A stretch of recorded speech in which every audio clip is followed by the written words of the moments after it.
오늘 본문의 말씀은 역대하 20장에 있는 말씀입니다. 또 가졌던 것처럼 20장 1절에서부터 19절에 있는 말씀으로 나라와 민족을 위한 여호사밧의 기도라는 말씀의 제목으로 주일 오전 예배 시간 은혜 나누도록 하겠습니다. 제목을 한번 따라서 해보세요. 나라와 민족을 위한 여호사밧의 기도. 예, 나라와 민족을 위해서 누가 기도했다고요? 여호사밧이 기도를 했습니다. 예, 본문의 말씀에서 보게 되면 유다 동편 땅, 곧 모압과 암몬 사람들이 마온 사람과 더불어서 연합군을 조성을 해가지고 유다를 침공을 했던 거예요. 이 국가적인 위기에 처한 이 여호사밧이 그때에 전 국민적으로 국가적으로 금식을 선포하고 그 온 백성이 하나님의 도우심을 간구했던 겁니다. 이 기도를 들으시고 하나님께서 야하시엘이라고 하는 사람에게 임하셔가지고 막 응답하시기를, 이 전쟁은 사람에게 속한 게 아니고 누구에게 속했다? 하나님께 속한 것이니 반드시 이 전쟁에서 승리할 것을 약속하신 그런 말씀입니다. 나라와 민족을 위한 여호사밧의 기도, 참 간절한 기도인데 오늘 이 말씀을 통해서 은혜 나누겠습니다.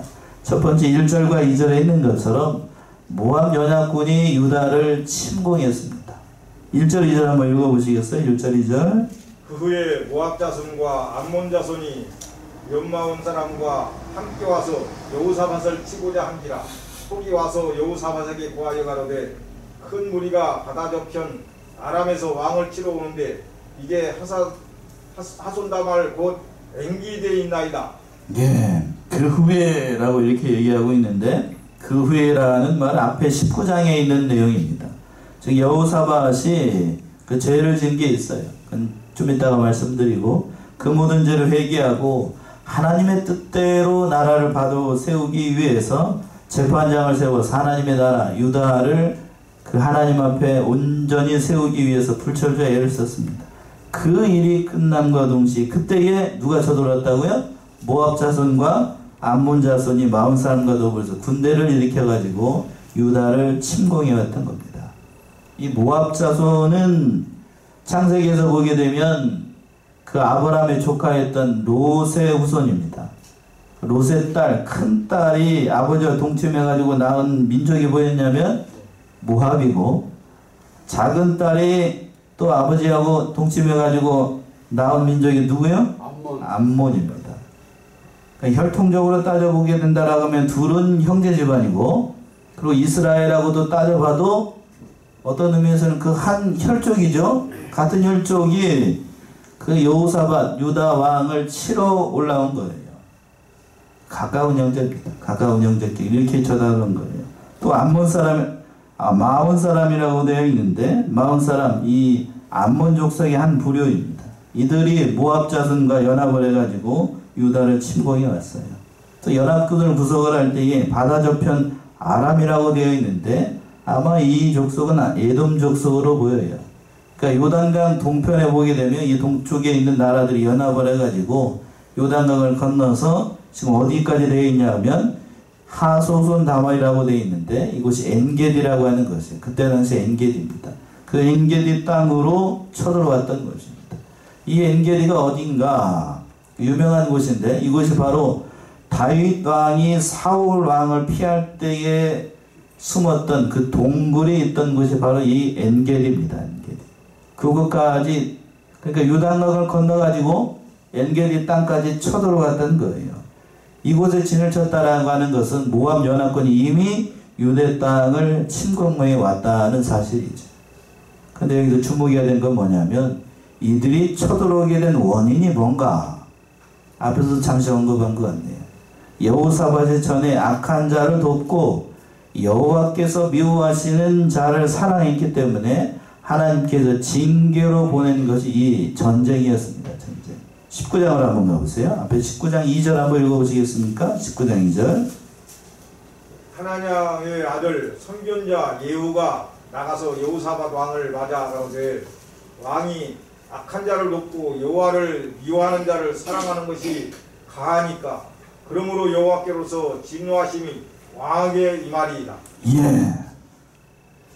이 여호사밧이 그랬지요. 하나님의 아들 선견자 예후가 나가서 여호다 왕에 맞아 가로되 왕이 악한 자를 돕고 여호와를 미워하는 자를 사랑하는 것이 가하니까. 악한 자를 돕고 여호와를 미워하는 자를 사랑했다는 것은 이 여호사밧이 누구랑 연합을 했냐면 북쪽에 있는 누구랑요?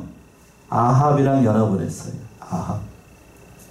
심지어는 아합의 딸, 이세벨의 딸 아달랴라고 하는 그 천하의 그 악녀의 딸을 갖다가 자기 뭘로 삼아요?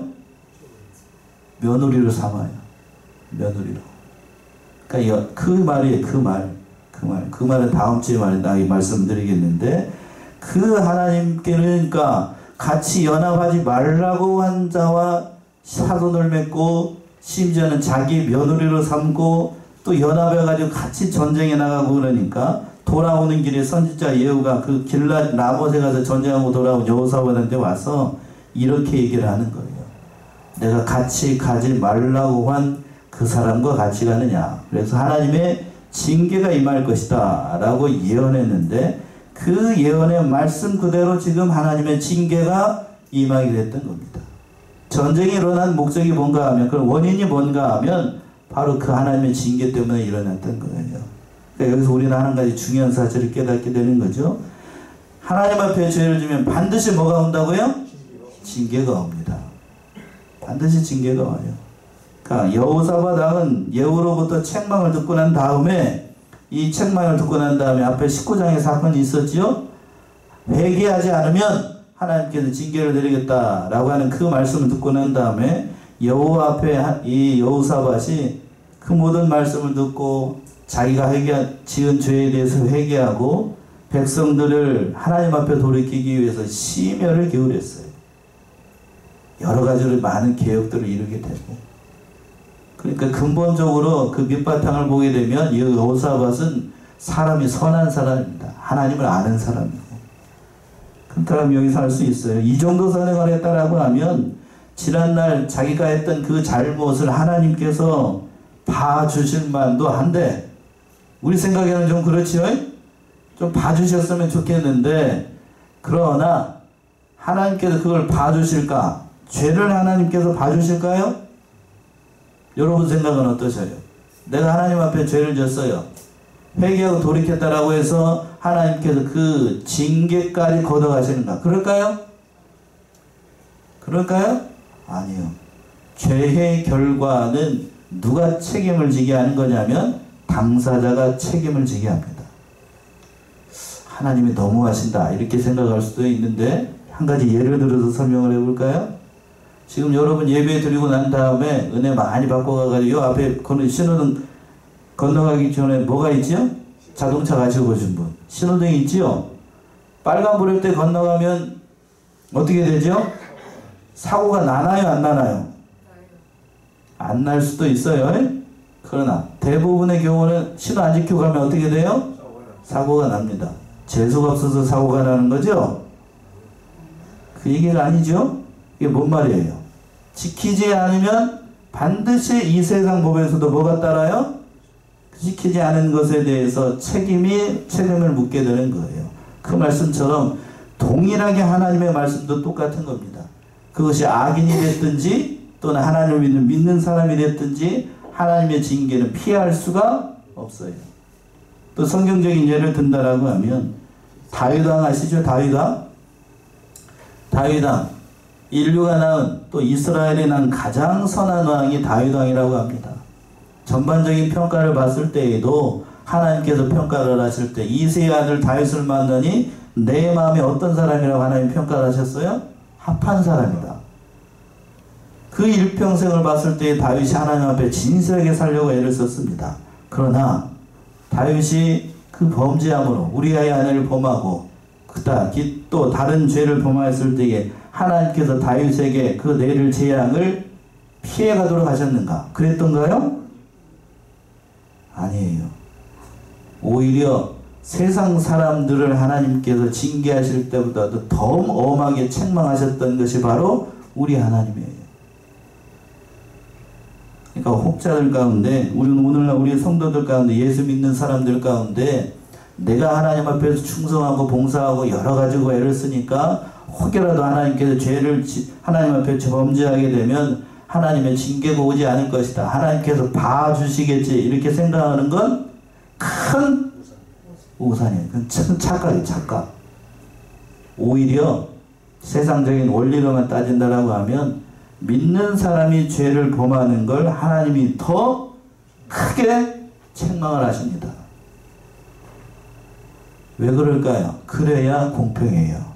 그래야 공의로우신 하나님이고, 하나님을 모르는 사람이 죄를 범하는 것보다 하나님을 아는 사람이 죄를 범하게 되면 하나님의 책망이 더 큽니다. 무서워요. 하나님은 제가 범죄하는 거하고 여러분이 범죄하는 거 하나님이 물으시는 징계의 차이가 같을까요, 다를까요? 예? 그 정도는 아시겠죠? 그러니까 오늘 본문의 말씀에서 여호사밧은 하나님을 아는 자예요. 하나님의 뜻을 아는 자이기 때문에 하나님께서 그렇게 징계하셨던 거예요. 그러니까 반드시 죄를 짓게 되면 하나님의 징계가 온다는 사실을 우리가 깨달아야 됩니다. 모압 연합군이 쳐들어온 것도 결국 하나님의 징계였습니다. 그러니까 하나님의 징계인 줄 아는 여호사밧이 3절에서부터 13절까지 여호사밧이 금식하고 온 유다 백성들과 함께 기도하였던 겁니다. 그래서 3절 4절 한번 보세요. 3절 4절. 여호사밧이 두려워하여 여호와께로 낯을 향하여 간구하고 온 유다 백성에게 금식하라 공포하매 유다 사람이 여호와께 도우심을 구하려 하여 유다 모든 성읍에서 모여와서 여호와께 간구하더라. 예. 3절 시작할 때 그랬습니다. 여호사밧이 어떻게 하여? 두려워하여 여호와께 낯을 향하고 간구하였다. 모압 연합군이 침공해 왔다는 소식을 듣고 여호사밧이 첫 번째로 느꼈던 것은 두려워하는 겁니다. 두려워했어요. 그리고 또 누구에게 낯을 향하고? 여호와께, 하나님께 낯을 향하고 하나님 앞에 기도했습니다. 왜 두려워했을까? 그때 당시 여호사밧이 가지고 있는 국가, 그 군사력의 정도가 어느 정도였길래 여호사밧이 그 모압 연합군이 쳐들어온 것을 보고 왜 크게 두려워했을까? 이때 당시 여호사밧이 그 정치적으로나 경제적으로 군사적으로 막강한 군사력을 가지고 있었어요. 자, 한번 보세요. 역대하 17장 14절에서부터 19절. 앞에 조금만 넘기면 역대하 17장 나오죠? 17장 14절에서부터 19절. 조금 길 텐데. 군사의 수요가 그 족속대로 이러하니라. 유다에 속한 천부장 중에는 아드나가 으뜸이 되어 큰 용사 30만을 거느렸고. 자, 여기서 몇 만이라고 되어 있어요? 큰 용사가? 30만. 산수 잘해보세요. 얼마나 되는가? 그 다음에 15절. 그 다음은 장관 여호하나니 28만을 거느렸고. 예, 더하게 하세요. 28만. 또 16절. 그 다음은 시그리의 아들 아마시아니 저는 자기를 여호와께 즐거이 드린 자라 큰 용사 20만을 거느렸고. 20만. 거기다가 또 17절. 베냐민에 속한 자 중에 큰 용사 엘리야다는 활과 방패를 잡은 자 20만을 거느렸고. 예, 또 20만에다가 또 18절. 그 다음은 여호사밧이라 싸움을 예비한 자 18만을 거느렸으니. 마지막 19절에 다 왕을 섬기는 자요 이후에 또 온 유다 견고한 성에 왕이 군사를 두었더라. 예. 얼른 더해보니까 얼마나 되나요? 116만이에요. 정확히 116만. 100만 대군을 거느렸던 게 누구라고요? 여호사밧입니다. 지금도 100만 대군 거느린 나라 전 세계에서 몇 안 돼요. 예? 100만 대군. 그 지금도 아니고 옛날 시대의 100만 대군이면 엄청난 대군입니다. 이 엄청난 대군을 가지고 있는 여호사밧이 그 모압 연합군이 쳐들어왔다고 해서 첫 번째로 느꼈던 것이 두려워했어요. 왜 두려워했을까요? 그렇다면 막강한 군사력을 가지고 있음에도 불구하고 왜 두려워해요? 이 전쟁이 누가 주신 전쟁인 걸 알았기 때문에 하나님의 징계로 주신 전쟁인 것을 여호사밧이 본능적으로 알았습니다. 그러니까 자기가 아무리 많은 군대를 가지고 있고 그 여기에서 보게 되면 또 많은 견관성을 가지고 있다라고 해도 하나님이 도와주시지 않으면 많은 군사의 수가 중요한 게 아니라는 걸 알았어요. 그러니까 여호사밧이 그 하나님의 징계로 온 것을 알고 두려워했던 겁니다. 누가 도와주시지 않으면 전쟁에서 승리할 수 없으니까요. 하나님이 도와주지 않으면 이 많은 숫자의 군대 그건 중요한 게 아니다. 그러니까 하나님을 알았어요. 여호사밧이 하나님을 알고 하나님의 뜻을 아는 사람이기 때문에 다른 인간적인 방법이나 그 위기를 모면하기 위해서 그걸 다른 방법을 사용하는 게 아니고 그 어려운 위기를 이겨나갈 수 있는 최선의 방법은 누구를 바라보는 것인가? 하나님을 바라보는 것이다. 여호사밧이 위대한 게 여기 있습니다. 여러분 같으면 어떻게 하실래요? 여러분 같으면 120만이 조금 못해가지고 120만의 대군을 거느리고 있습니다. 그렇다면 인간적으로 생각을 한다라고 하면 아마 10이면 8합은 그럴 거요. 내가 100만이 넘는 대군을 가지고 있는데 저 군대 두려워하지 않고 그렇게 인간적인 방법을 써가지고 전쟁하려고 했을 겁니다. 그러나 여호사밧은 그렇게 하지 않았어요. 그것이 하나님의 뜻이 아닌 줄 알기 때문에 하나님 앞에 낯을 향하고 하나님 앞에 간구했습니다. 자기 혼자만 기도한 게 아니고 그리고 난 다음에 그 3절 하반절에서 그러죠. 온 유다 백성에게 뭐를 선포하고 금식을 선포하고 같이 기도하라 라고 얘기를 했던 거예요.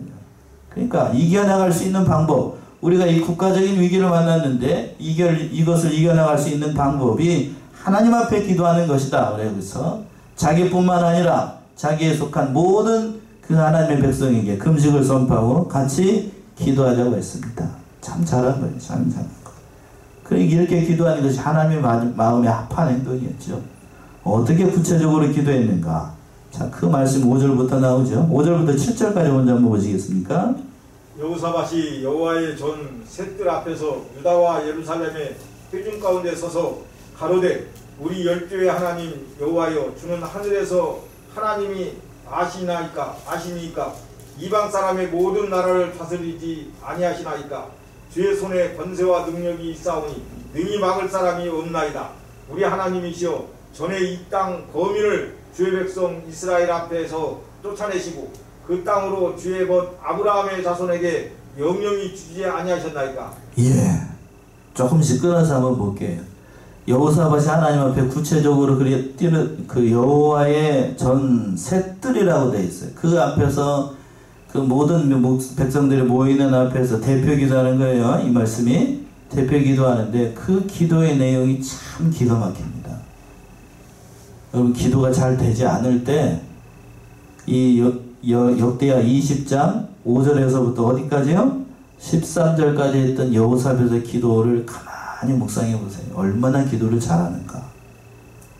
얼마나 기도를 잘하는가. 먼저 7절까지 보게 되면 세 가지를 구합니다. 뭘 구하나요?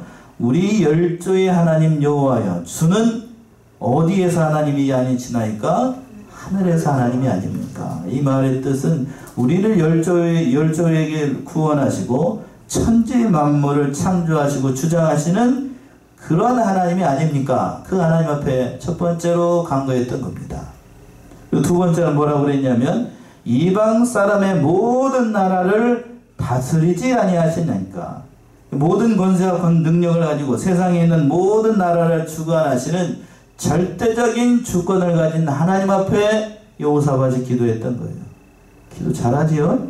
그리고 세 번째 뭐라고 그랬어요? 그 이제 하번째 이 땅 거민을 주의 백성 이스라엘 앞에서 쫓아내시고 그 땅으로 주의 벗 누구의 자손에게? 이스라엘 자손에게 영영이 주지 아니하셨나이까.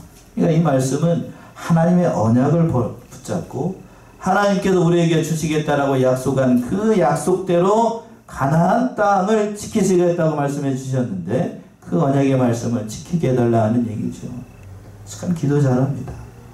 또 8절 9절 보시면 8절 9절 저희가 이 땅에 거하여 주의 이름을 위하여 한 성소를 건축하고 이르기를 만일 재앙이나 난리나 견책이나 온역이나 기근이 우리에게 임하면 주의 이름이 이전에 있으니 우리가 이 전합과 주의 앞에 서서 이 환난 가운데에서 주께 부르짖은 즉 들으시고 구원하시리라 하였나이다. 예. 이거는 뭔 얘기냐 하면 솔로몬 성전을 건축하고 난 다음에 하나님 앞에 기도한 내용이 있어요. 그 솔로몬이 성전 앞에서 했던 그 기도를 근거로 해가지고 여호사밧이 기도하는 겁니다. 지금 무슨 내용인가 하면 그 하나님께서 이 성소 안에 와가지고 성소 앞에 와가지고 만일 이스라엘 앞에 전쟁이 일어나거나 난리가 있거나 또 온역이 생기거나 인간의 힘으로 감당할 수 없는 그런 일을 만났을 때에 그 하나님 앞에 주의 성소에 모여서 하나님 앞에 기도하면 환난 가운데서 구원해 주실 것이라고 하는 하나님의 약속이 있었습니다. 그 언약의 말씀을 붙잡고 솔로몬이 했던 그 기도를 붙잡고 하나님 앞에 부르짖었던 거예요. 그러고 난 다음에 10절 11절이요 또 10절 11절 옛적에 이스라엘이 애굽 땅에서 나올 때에 암몬 자손과 모압 자손과 세일산 사람을 심노하기를 주께서 용납하지 아니하심으로 이에 치우쳐 저희를 떠나고 멸하지 아니하였거늘 이제 저희가 우리에게 갚는 것을 보옵소서. 저희가 와서 주께서 우리에게 주신 주의 기업에서 우리를 쫓아내고자 하나이다. 예.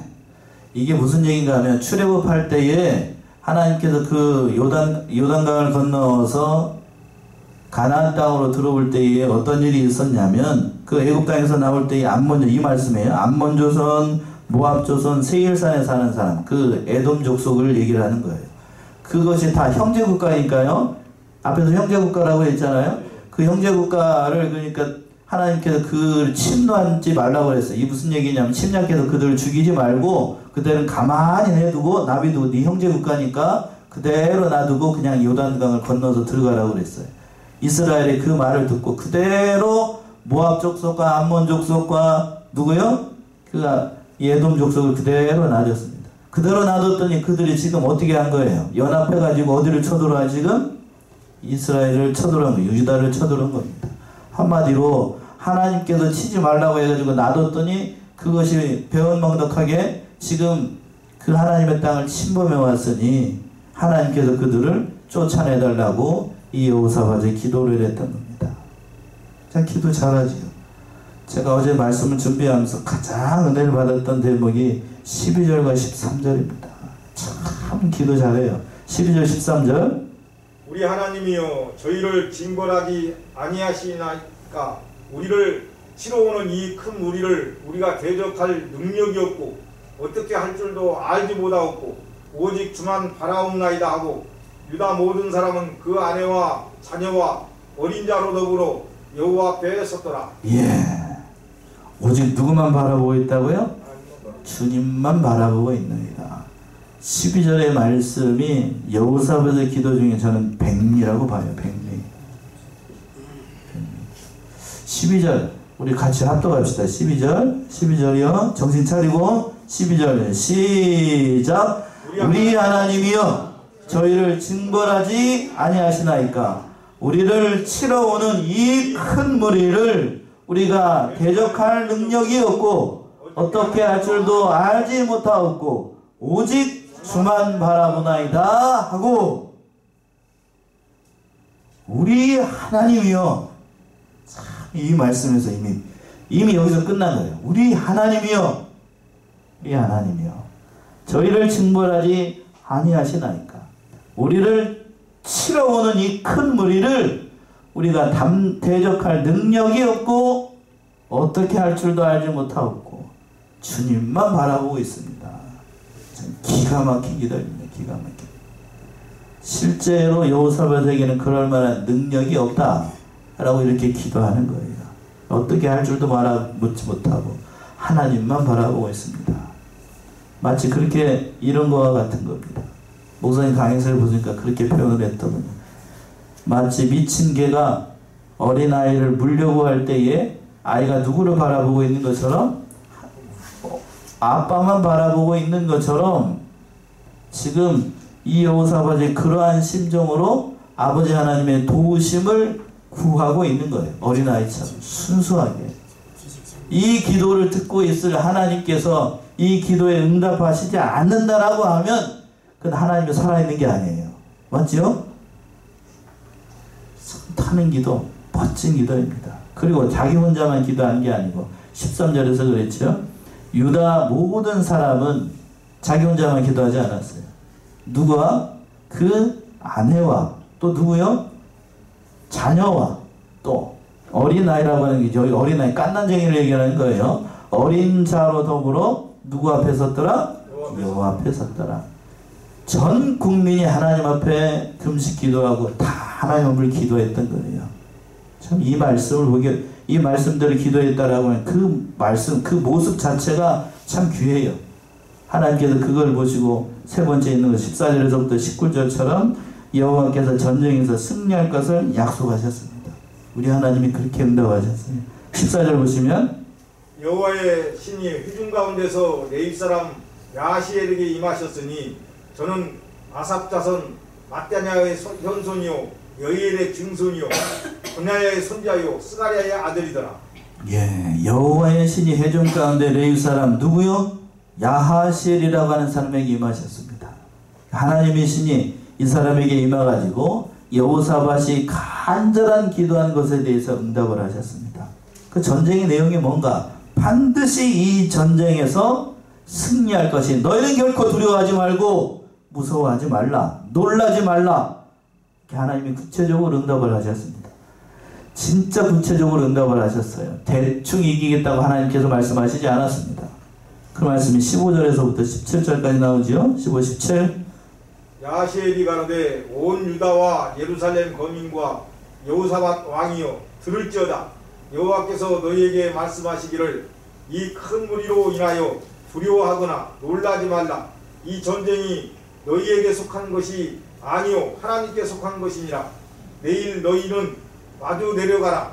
저희가 시스 고개로 말미암아 올라오리니 너희가 골짜기 어귀에 여비엘 들 앞에서 만나려니와 이 전쟁에는 너희가 싸울 것이 없나니 항우를 이루고 서서 너희와 함께한 여호와가 구원하는 것을 보라. 유다와 예루살렘아 너희는 두려워하며 놀라지 말고 내일 저희를 마주 나가라. 여호와가 너희와 함께 하리라 하였느니라 하매. 예. 하나님께서 야하시라고 하는 그 사람에게 임하셔가지고 하나님의 말씀을 전하는 거예요. 뭐라고 이 구체적으로 얘기를 했냐면 이 큰 무리로 인하여 두려워하거나 놀라지 말라. 이 전쟁이 너에게 속한 것이 아니요 누구에게 속했다고요? 하나님께 속했다.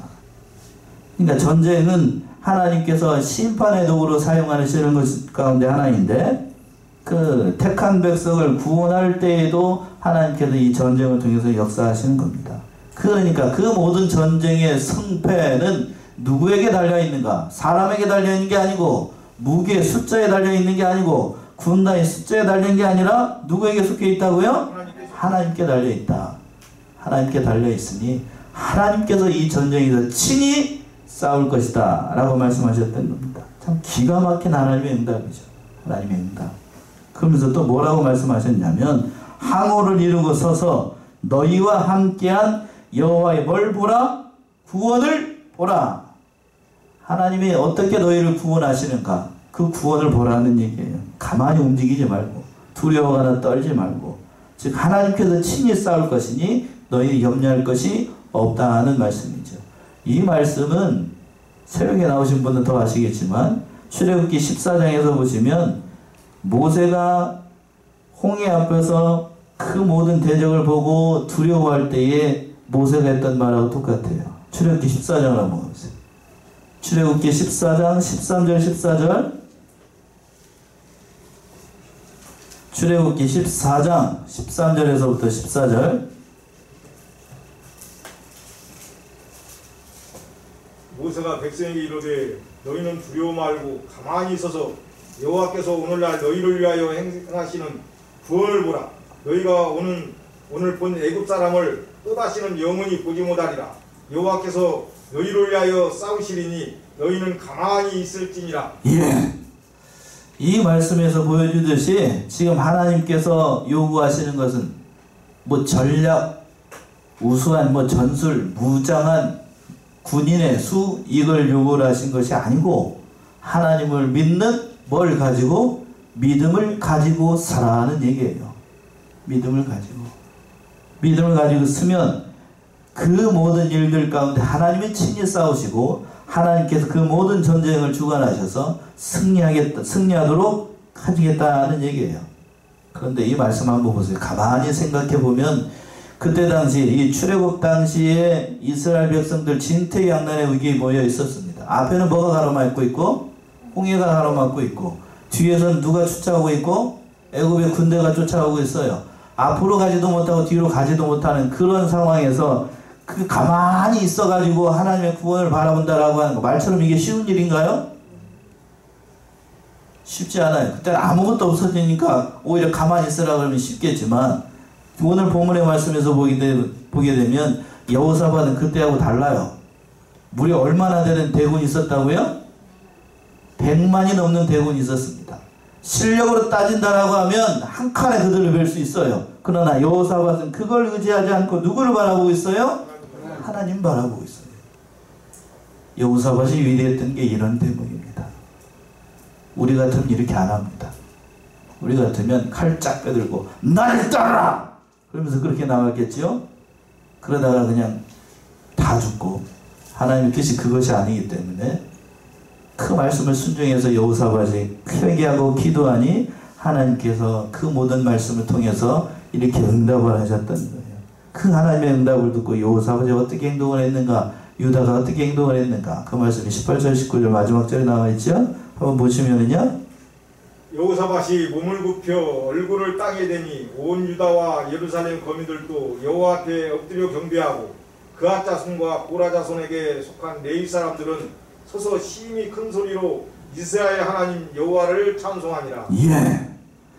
여호사밧이 몸을 굽혀가지고 땅에 대고 온 유다 앞에서 다 하나님을 찬양했습니다. 경배하니까 그 고라 자손과 그앗 자손이라고 속한 레위인이라고 하는 건 이 사람들은 다음 주에 살펴보게 되지만 이 사람들은 누구냐면 찬양대예요. 찬양대. 누구라고요? 찬양대 대원이에요. 그 찬양대 대원들이 하나님 앞에 크게 뭐를 했다고요? 찬송을 했던 거예요. 찬송. 그러니까 그 찬송하니까 그 확실하게 하나님의 말씀을 듣고 하나님께서 전쟁에서 승리할 것이라고 하는 그 약속의 말씀을 듣고 하나님 앞에 모든 찬송을 영광을 올려드렸던 겁니다. 오늘 나라와 민족을 위해서 기도했던 여호사밧의 기도 참 훌륭한 기도이고 오늘날 우리가 이렇게 기도하지 못하는 것이 아쉬울 따름이지요. 우리 사랑하는 성안의 성도들 참 이 10월 달을 맞이하여서 기도하기 참 좋은 때예요. 여호사밧과 같이 나라와 민족을 우리가 위해서 기도할 때입니다. 하나님 앞에 나아가서 겸손히 그 어린아이처럼 기도했던 이 여호사밧의 기도처럼 국가적인 위기의 순간에 하나님 앞에 진실하게 기도함으로 그 어려운 일들을 이겨나갔던 거죠. 우리 사랑하는 성안의 성도들도 이러한 기도로 인생의 모든 문제를 해결받고 주 안에서 승리해 나가는 저와 여러분들이 다 되셔야 되겠습니다. 기도하겠습니다.